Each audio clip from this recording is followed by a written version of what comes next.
అలాగా! సూపరండి. మంచి జాబ్‌లో ఉన్నారు. అవునండి. చేతి నిండా సంపాదిస్తున్నాను. జాలీగా ఉన్నాను. హ్మ్. అంతే. అవును, మీ ఫ్యామిలీ? నేనొక్కదాన్నేనండి. అమ్మ మాత్రం ఊర్లో ఉంటుంది. అలాగా! పెళ్లయిందా? అయిందండి. మీ హస్బెండ్ ఏం చేస్తారు? ఆయన చనిపోయారండి. అయ్యయ్యో! అలాగా! ఎలా అండి? ఓ గుడికెళ్తుంటే దారిలో బండి యాక్సిడెంట్ అయి మా ఆయన చనిపోయారండి. అయ్యో! సారీ అండి. ఈ విషయం అడిగి మిమ్మల్ని డిస్టర్బ్ చేశాననుకుంటాను. అయ్యో! పర్వాలేదండి. మీలా చాలా మందడిగి వాళ్ళకి చెప్పి చెప్పి అలవాటయిపోయిందండి. మరి మీ అమ్మా, నాన్న? అమ్మా, నాన్న ఊర్లోనే ఉన్నారు. నేనొక్కడినే హైదరాబాద్‌లో ఉంటున్నాను. విడిగా ఒక ఇల్లు తీసుకొని ఉంటున్నాను. 4 రోడ్లు అవతలే ఉందండి. ఆహా! ఒకరోజు మా ఇంటికి రండి. హ్మ్. మీ ఇంటికా? ఆ! నేనెందుకు మీ ఇంటికి రావాలి? నాకంటూ ఇక్కడ ఎవరూ లేరు కదండీ! మీరొస్తే హైదరాబాద్‌లో నాకు రిలేటివ్ ఉన్న ఫీలింగొస్తుంది. సరే. ఓకే. చూద్దాం. కానీ మీరు రోజూ మా ఇంటికి రావాల్సిందే. ఏమంటున్నారు? ఈ మెస్‌కి మీరు డైలీ వచ్చి తినాలని అంటున్నానండి. ఓహ్! అలా అంటున్నారా? తప్పకుండా అండి. సరే, సరే. లోపల కాస్త నాకు పనుంది. ఒక్కొక్కరుగా కస్టమర్స్ వస్తూ ఉంటారు. వాళ్ళకి తగినట్టు కాస్త రెడీ చేసుంచాలి కదండీ! నాన్ వెజ్ అన్‌లిమిటెడ్ మీల్స్ తినడానికొచ్చిన మొదటి కస్టమర్ నేనేనా? లేదండి. మీకంటే ముందు ఒకరొచ్చారు. ఆయన తినేసి ఇప్పుడే వెళ్లారు. వెంటనే మీరొచ్చేశారు. టైం ఇంకా 1:00 అవ్వలేదు కదా! 1:00 పైనే కస్టమర్స్ వస్తుంటారు. ఓహ్! సరే, సరే. ఎప్పుడూ 12కే భోజనం రెడీ అవుతుంది. కానీ తినడానికొచ్చిన వాళ్ళందరూ 1:30 పైనే వస్తారు. ఓకే. సరే అండి. ఇక హ్మ్. బయలుదేరతాను. సరేనండి.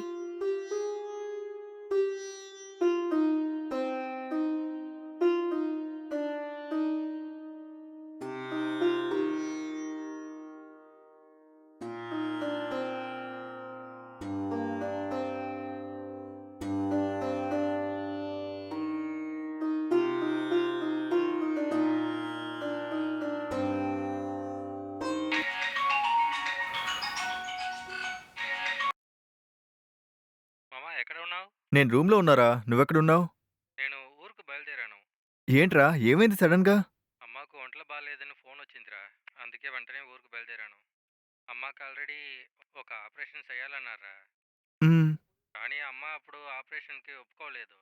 కానీ ఇప్పుడు హ్మ్. క్రిటికల్గా ఉంది. వెంటనే డాక్టర్ ఆపరేషన్ చేయాలి అంటున్నారు. నేను రావడానికి కనీసం ఒక నెల అవ్వచ్చురా. సరేరా. నువ్వు ఊరెళ్ళాక అమ్మని జాగ్రత్తగా చూసుకో. సరే అమ్మమ్మ. హ్మ్. హ్మ్. ఫ్రెండ్ నెల దాకా రానంటున్నాడు. నైస్‌గా ఆ మెస్‌లో ఉన్న అమ్మాయితో ఎలాగోలా మాట్లాడి, పికప్ చేసి మన రూమ్‌కి తీసుకొచ్చి ఎంజాయ్ చేయాలి. ట్రై చేసి చూద్దాం. సెట్ అయితే ఓకే. లేకపోతే వదిలేద్దాం.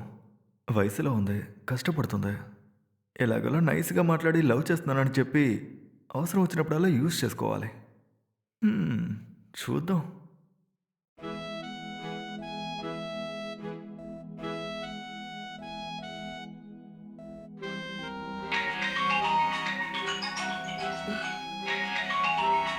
హ్మ్.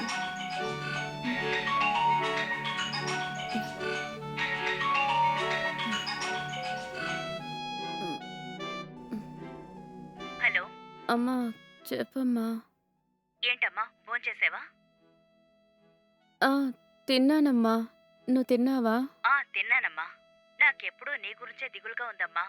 పడుకుంటే నిద్రే పట్టడం లేదు. మనసుకి చాలా కష్టంగా ఉందమ్మా. అమ్మా! ఎందుకమ్మా? ఎందుకిలా ఏదో ఒకటి ఆలోచిస్తావు? మనసు కష్టపెట్టుకోకుండా నువ్వు పడుకో అమ్మా. లేదమ్మా. నీకొక పెళ్లి చేసి పెడితే నేను ప్రశాంతంగా ఉంటానమ్మా. మీరందరూ చూసి కలిసి పెళ్లి చేశారు. కానీ నా జీవితం ఇలా అయిపోయింది. సరే జరిగిందేదో జరిగిపోయింది. నాక్కొంచెం టైం ఇవ్వు. నేను మెల్లమెల్లగా నా పాత జీవితంలో నుండి బయటకొస్తాను. ఆ తర్వాత పెళ్లి గురించి ఆలోచిస్తానమ్మా. సరేనమ్మా. బాగా ఆలోచించి నాకొక మంచి నిర్ణయం చెప్పమ్మా. సరేనా? సరే అమ్మా. నేను చెప్తాలే. అలాగేనమ్మా. రేపు మాట్లాడతాను.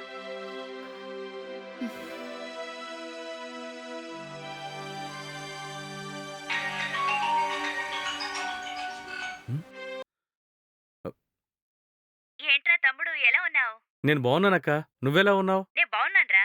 మన మ్యారేజ్ బ్రోకర్ మనోహర్ని చూశాను. ఒక మంచి సంబంధం ఉందని చెప్పారు. మంచి అమ్మాయి అట, బాగా చదువుకుందట. తను కూడా హైదరాబాద్లో ఏదో ఒక కంపెనీలో ఉద్యోగం చేస్తుందట. నెలకి 20,000 సంపాదిస్తోంది. ఏమంటావ్? ఆ అమ్మాయితో మాట్లాడమంటావా? వద్దక్క. నేనిక్కడొక అమ్మాయిని చూశాను. తను నాకు సెట్ అవుతుందనుకుంటున్నానక్క. ఏమంటున్నావురా? ఎవరా అమ్మాయి? నేనుంటున్న మ్యాన్షన్‌కి దగ్గరలో ఒక అమ్మాయి మెస్ నడుపుతోందక్క. మెస్ నడుపుతుందా?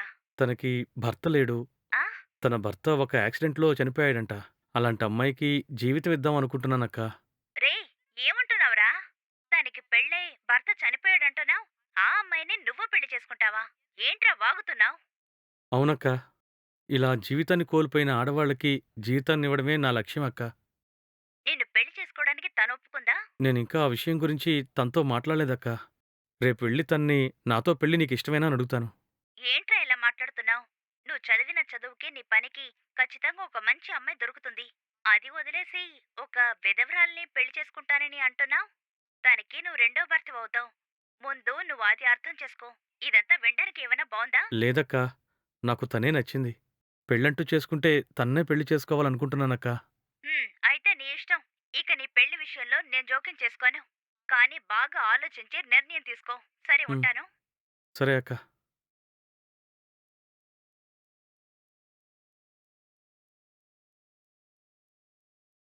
రేపు భోజనానికి వెళ్ళినప్పుడు నన్ను పెళ్లి చేసుకోవడం నీకిష్టమేనా అని అడుగుతాను.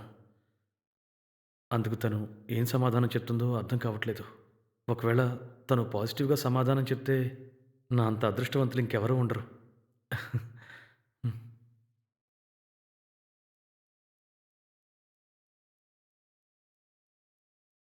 ఏవండీ? ఇంట్లో ఎవరైనా ఉన్నారా? లోపలికి రావచ్చా? ఆ! మీరా? లోపలికి రండి. రండి.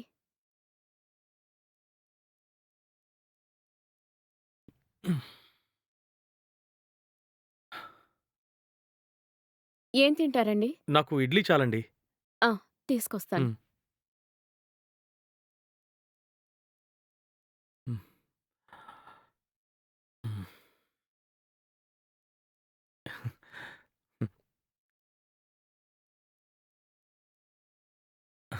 ఇదిగోండి తీసుకోండి. హ్మ్.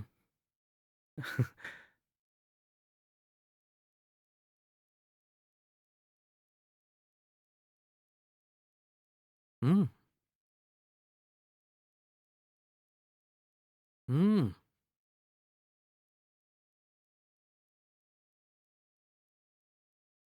మీరు మంత్లీ మీల్స్‌కి అడ్వాన్స్ అడిగారు కదా!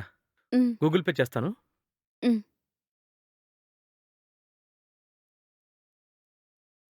ఇదిగోండి. చాలా థాంక్స్ అండి. థాంక్స్ ఎందుకండి? మీతో ఒక ముఖ్యమైన విషయం గురించి మాట్లాడాలి. ఆహ్, నాతోనా? నాతో మాట్లాడే ముఖ్యమైన విషయం ఏంటి? మీరు నాకు బాగా నచ్చారండి. నేను మిమ్మల్ని పెళ్లి చేసుకుందాం అనుకుంటున్నాను. నేను మీకు నచ్చానా? మీకిష్టమైతేనే చెప్పండి. మనం పెళ్లి చేసుకోవచ్చు. నేను మీకు నచ్చానా? నా గురించి అసలు మీకేం తెలుసు? సడెన్‌గా వచ్చి ఇలా చెప్తున్నారు? మీరు 4, 5 రోజుల నుంచే కదా నన్ను చూస్తున్నారు. ఈలోపే నేను మీకు నచ్చేసానా? అవునండి. మీరు అందంగా ఉన్నారు. చాలా సింపుల్‌గా కూడా ఉన్నారు. పైగా ఎంతో చక్కగా మాట్లాడుతున్నారు. అందుకే మీరు నాకు నచ్చారండి. హ్మ్. పైగా మీరు విడో అని చెప్పారు కదా!